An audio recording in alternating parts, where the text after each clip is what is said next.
Tracy Says, Tracy McGoffresh here in my Kettering studio inside of Rosewood Art Center, where I primarily do alterations and I make memory gifts.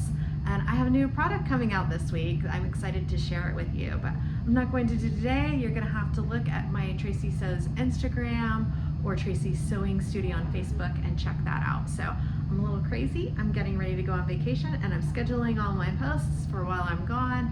And so I'm just gonna go over what I do before I go on vacation. So first thing I like to do is clean and oil all of my machines and make sure they're all running properly before I leave.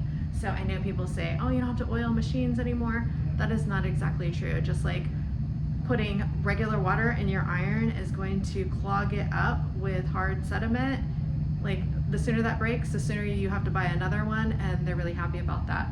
But since I have home sewing machines and I use them way more than the standard of having them serviced once a year, where that guy oils your machine, I just go ahead and oil them myself. It's a good practice. And then the industrial oils itself. So that's the first thing I do. And then I just like to clean and vacuum.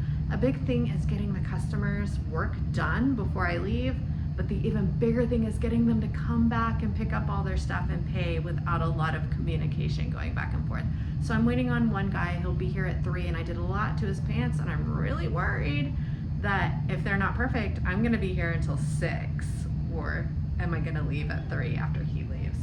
So one of the last things I like to do before I go on vacation, besides clean everything and have everybody pick up, is go around and unplug everything in case there's any storms or power surges. And then I also like to dream up projects for while I'm off. So what are things that you like to do? That's it. Tracy Says, Tracy McGoffresh. Have a great day. Bye.